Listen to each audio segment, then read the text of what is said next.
a conversar telefónicamente con el ministro de Defensa, Jorge Nieto, sobre el significado de la operación militar Chavín de Huántar, sobre todo pues con el paso del tiempo, en verdad, en que toda esta heroicidad ha crecido y nos ha dejado a todos la sensación de que fueron momentos de una enorme intensidad. Ministro, muy buenos días, gracias por atendernos.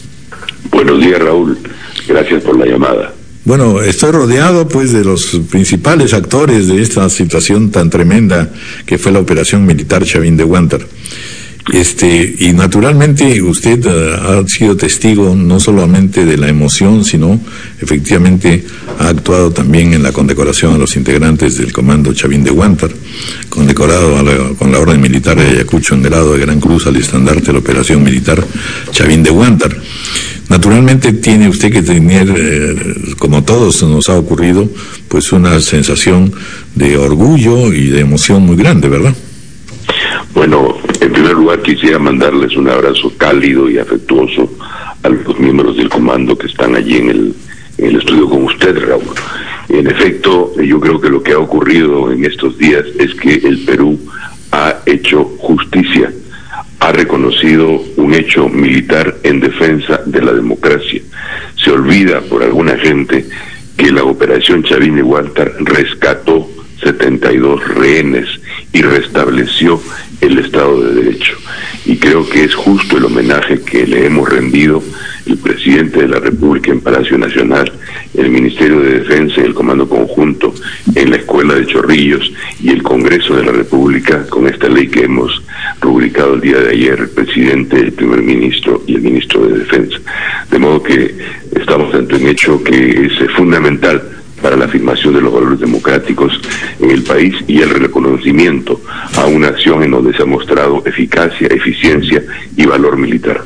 Ahora, sin duda, la reflexión que naturalmente todos compartimos es que, en primer término, naturalmente nunca podamos aceptar que se produzcan estos hechos y tenemos la esperanza de que en realidad las circunstancias que viva el país, las circunstancias que la democracia tenga, debe permitirnos tener la sensación y la seguridad de que no se volverán a repetir estos hechos, porque en el fondo hay todo un debate detrás, que es el que de alguna manera tendrá que ser siempre considerado a los efectos de una república democrática, integral, en donde no tengamos tantas dificultades que culminan en violencia. Y por eso mismo es importante recordar, reconocer, hacer reconocimiento, porque finalmente de lo que se trata es de afirmar la vida democrática y pacífica en nuestras sociedades, de modo que la gente, todos nosotros podamos resolver nuestros conflictos dentro de las instituciones de modo pacífico, apelando a los mecanismos que la democracia nos da. Y eso es lo que ha hecho en su momento, eso es lo que ha recuperado, esos son los valores que ha puesto en juego esta operación militar y en general la lucha contra el terror. Yo creo que esto es muy importante recordarlo. El Perú no debe olvidar que no podemos volver a cometer este tipo de situaciones, que no se deben volver a cometer este tipo de situaciones en el país, que necesitamos afirmar la democracia como la forma en la que hemos elegido los peruanos para vivir en libertad y para prosperar. Muchas gracias, ministro, por estas declaraciones y efectivamente compartimos todos el júbilo, el orgullo y la esperanza de que en efecto mantengamos y construyamos día a día la democracia. Muchas gracias, Raúl, y un abrazo nuevamente a los comandos presentes ahí en el estudio. 8:11, estamos efectivamente ahora acompañados por el general José William Zapata, jefe de la operación Chavín de Huántar, el excomando Chavín de Huántar Gerardo Rejas, quien fue que rescató al coronel Juan Valer Sandoval, el capitán ejército peruano Alex Segura, integrante del comando Chavín de Huántar, el coronel de caballería ejército peruano Renan Miranda Vera, el capitán de navío Jean-Pierre Jauregui Robinson, integrante del comando Chavín de Huántar. Muchísimas gracias, por supuesto, a todos por estar presentes aquí y que vivamos y revivamos juntos esta notable operación que en el fondo tiene una enorme significación histórica, porque significa no solo la defensa de la patria, no solo la defensa del orden democrático, sino el valor, la eficiencia y la capacidad de nuestros institutos armados, que también son relevantes.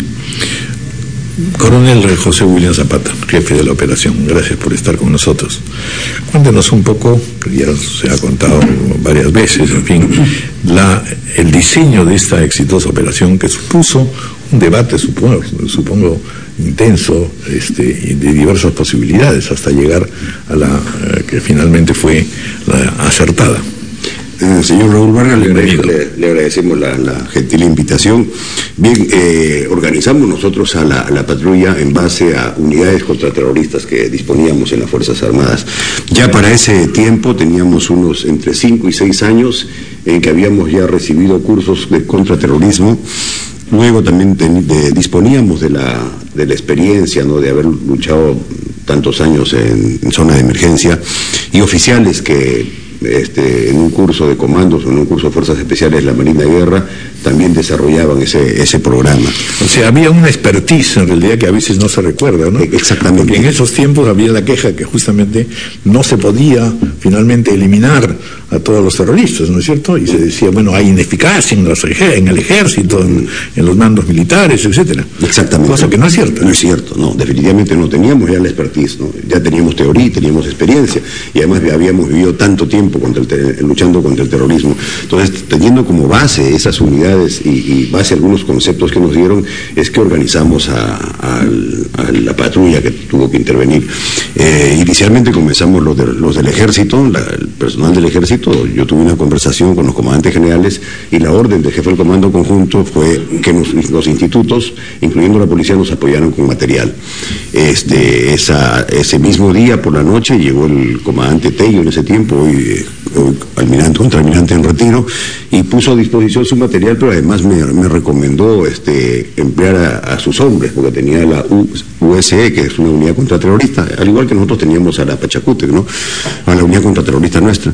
Entonces a mí me pareció que eso era adecuado, ¿no? Cuando uno mejora las posibilidades de una organización, pues tiene más certeza, más seguridad, claro. Pedí la autorización del caso y de esa forma es como se incorpora a la Marina de Guerra. ¿Cuáles fueron los momentos más difíciles para la ejecución heroica de esta operación Chavín de Huántar? Yo creo que como momentos difíciles, nosotros vivimos momentos, picos altos y también momentos de calma, ¿no? Picos en que parecía que podíamos intervenir y momentos en que parecía que claro, no tenían la fecha precisa, ¿no es cierto? Todo iba a estar en razón al resultado de las conversaciones que estaba realizando el gobierno.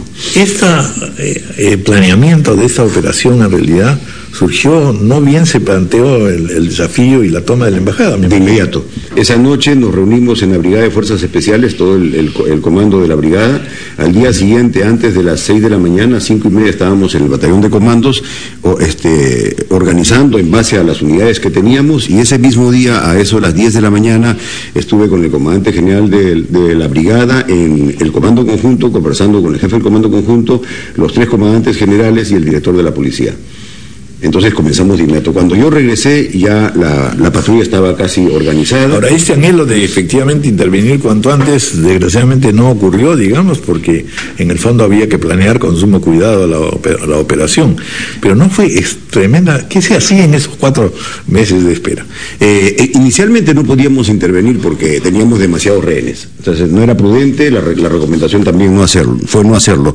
Y en los 4 meses, mientras se buscaba una salida pacífica, nosotros entrenábamos de día, entrenábamos de noche, mejoramos el plan, teníamos más información, optimizábamos todos los procedimientos, nos comunicábamos mejor, nuestras señales eran mejores. Es por eso que comenzamos a sentir confianza, y cuando le mostramos eso a las autoridades, porque bueno, nosotros lo veíamos todos los días, ellos pensaron que así iba a salir bien. Yo recuerdo unas palabras que esto va a salir bien, dijo, esto sale bien, dijo, en este tiempo tuvo el presidente y otros más. Bueno, yo escuchaba eso, decía, caramba, qué bien que estemos así, ¿no? Sí. Bueno, vamos a hacer una pausa, 8:17, y continuamos.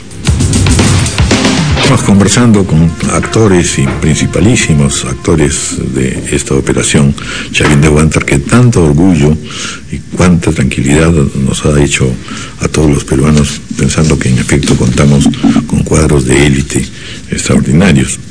Vamos a conversar ahora con el coronel de caballería Renan Miranda Vera, él es integrante del Comando Chavín de Huántar. Tuvo el honor de comandar la organización e instrucción de 5 equipos Delta, quienes estaban a cargo del segundo nivel de la Embajada de Japón, en la cual salió herido de bala en el brazo derecho. Bienvenido, don coronel. Gracias, señor Rom.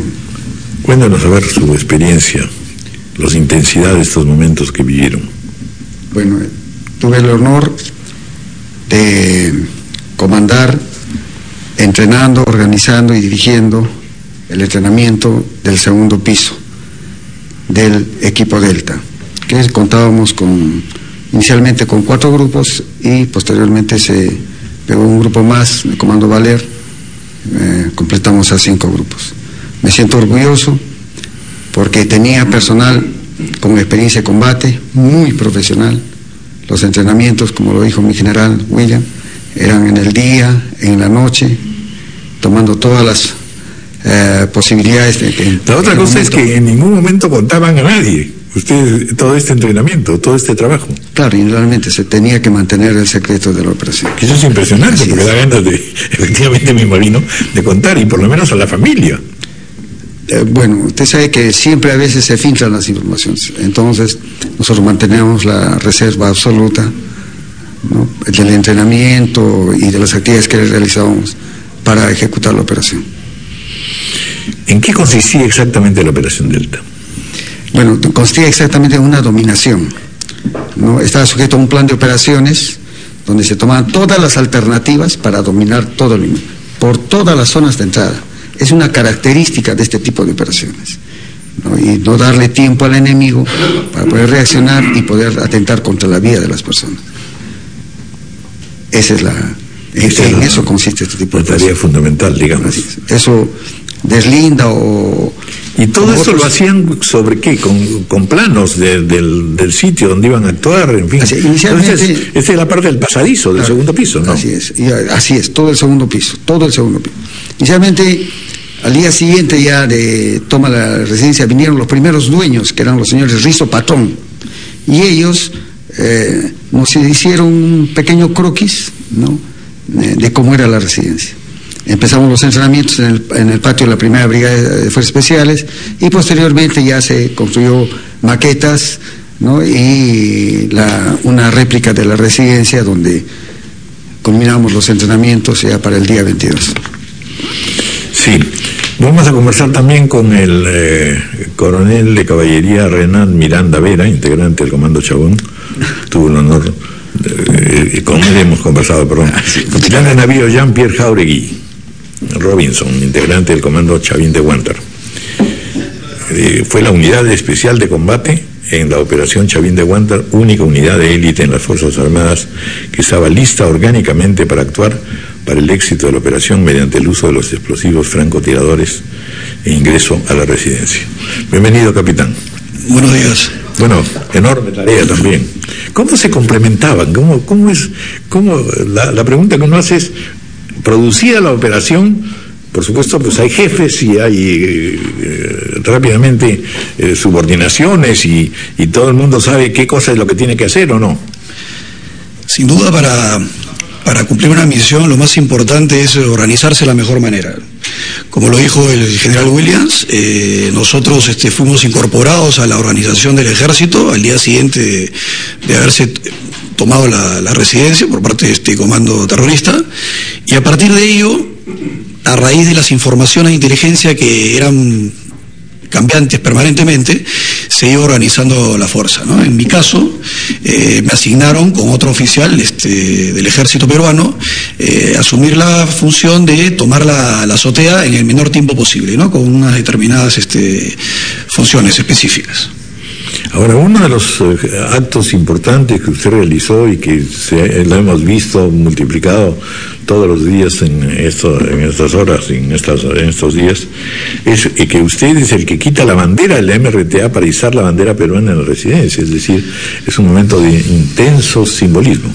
Sí, bueno, y eso no es parte del planeamiento, simplemente ese trapo había estado flameando 4 meses, ¿no? Todo el Perú estaba indignado de verlo ahí, Y de la misma manera, siguiendo los procedimientos, porque era posible que hayan explosivos debajo de ese trapo, procedimos pues a sacarlo de una vez por todas, ¿no? Entonces, efectivamente, es simbólico.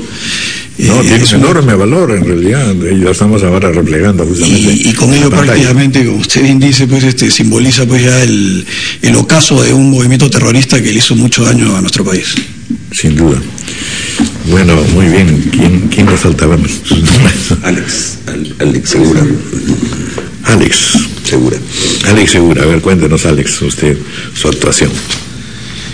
Bueno, es integrante del comando Chavín de Huántar, ¿no? Sí, bueno, yo pertenecía al equipo número 3 del grupo Alfa, encargado de dominar el primer piso. Nuestra responsabilidad era dominar las 4 primeras habitaciones ingresando por la puerta principal de la residencia.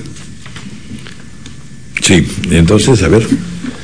Bueno, al momento de hacer la brecha en la puerta para que ingrese el equipo, todo era ya, nos recibieron directamente con balazos, o sea, ya había un enfrentamiento, ya los semartistas habían podido reaccionar ante las explosiones subterráneas que daban el inicio de la operación, y cuando entramos ya estábamos recibiendo disparos por parte de ellos. La residencia era polvo, humo, no se veía absolutamente nada, pero gracias al entrenamiento que nosotros habíamos tenido durante los 4 meses, tuvimos cada uno llegar a nuestros puntos de aplicación y nuestra zona de responsabilidad. Mi zona de responsabilidad, mi habitación de responsabilidad era la última habitación del pasadizo que se encuentra antes de la escalera. Llegué juntamente con mi pareja y ahí en el sector del equipo número 3 murieron 4 semartistas dado el enfrentamiento que se produjo en ese lugar. ¿Qué se sentía en ese momento? Supongo que es la adrenalina muy alta, ¿no es cierto? Y finalmente también la seguridad.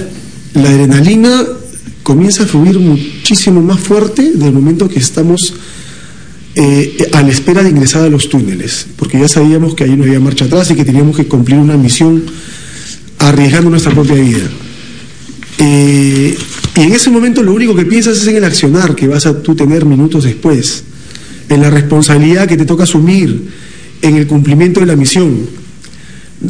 No teníamos ningún otro pensamiento en la cabeza, solamente poner en práctica todo lo que habíamos aprendido y habíamos ensayado durante los 4 meses previos a la operación.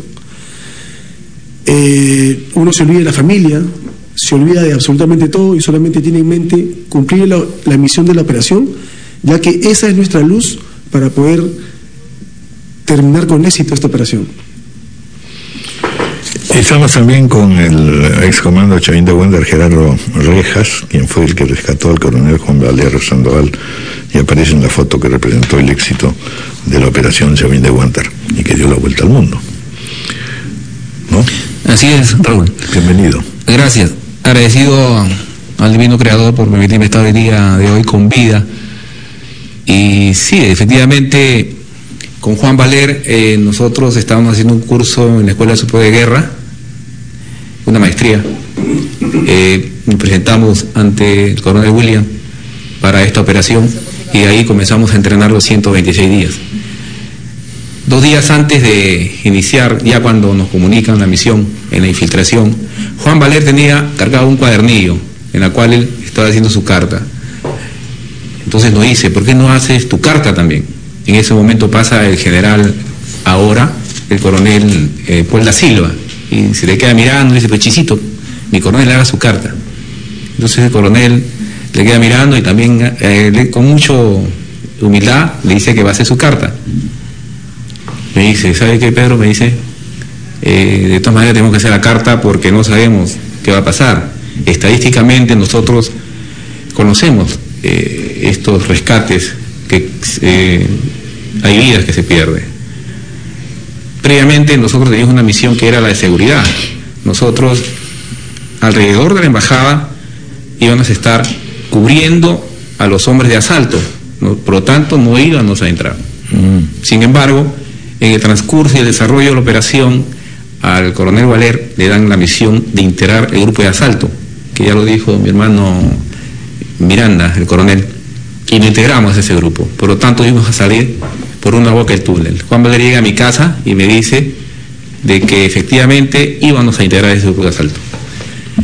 Ya en la operación, previa a esa carta que ya indica que debemos hacerla, en la infiltración nuestra fue un día domingo a las 12 de la noche, y en la operación ya saliendo por la boca del túnel, Juan Valer cambia el orden de salida y nos dice a los comandos que estaban en la boca del túnel, nosotros que éramos los que seguíamos en la línea de grado, todos me siguen, porque la operación tiene que ser rápida, de acuerdo al entrenamiento, y en el espacio del tiempo tenemos que llegar para poder rescatar los rehenes.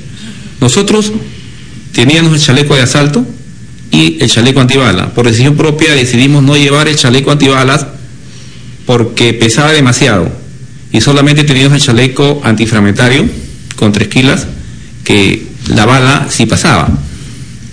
Salimos, Juan Valer a la cabeza, cambia el orden de salida, todos me siguen, sale. Al salir, a la explosión, a la cuenta que nos comunica nuestro jefe, el general William, salimos por la boca del túnel y escuchamos las balas. Pero si nosotros habíamos entrenado solo con todo nuestro armamento, era con silenciador, pero sentimos balas, nos están disparando. Apenas empezó la operación. Subimos la escalera, entramos a la terraza, la puerta blindada se abre, cuando en eso Juan Valer y los que estábamos allí, el mayor Miranda que estaba con su equipo también, porque nosotros también integramos ese grupo, comienzan a disparar. Juan Valer se agacha cuando sale el canciller Tudela y allí agachado le cae la bala. La bala le cae al lado derecho. En ese momento no sabíamos. Entonces Valer voltea, me dice y me dieron. Retrocede 2 o 3 pasos cuando ya salen los rehenes de nuestra responsabilidad, y Valer cae encima del congresista Pando en ese entonces, con el comando Espinosa. Después de que salgan los rehenes, lo sacamos, lo cargamos a unos 2 o 3 metros en la escalera, y llegan los paramédicos. Coronel médico le entregamos al coronel Valer, pero mientras ellos sacaban su parte instrumental, comenzamos a sacarle el chaleco antifragmentario. Con un puñal le saco el polo, y al lado derecho una cuarta le veo que Juan Valer tiene una bala, el punto de la bala, perdón, sangrando. Entonces le digo: Chizo, te ha caído a una cuarta, vas a vivir. Y él seguía atragantando, ¿no? En esa forma que él estaba atragantando, él nos indica que continuemos. Seguimos con la operación. En esa puerta blindada también es herido mi hermano Miranda en el brazo, que también integramos parte de ese grupo, y continuamos con la operación. Después, aproximadamente, el rescate era relativo. Cada grupo o cada equipo rescataba en los 15, 20 segundos, 30 segundos, al minuto, a los 5, y que terminó toda la dominación, que termina en los 17 minutos. Cuando el general William nos comunica a todos, mediante la radio hand-free que teníamos, de que la operación había terminado, que había sido un éxito. Entonces uno sale con esa emoción dentro contenida durante los 126 días a expresar ese sentimiento hacia el pueblo peruano. Impresionante, la verdad, el testimonio y dramático al mismo tiempo, por supuesto, de gran intensidad. Vamos a hacer una pausa y luego les voy a pedir a los distinguidos invitados una reflexión pequeña a propósito justamente de toda esta significación enorme de la operación Chavín de Huántar.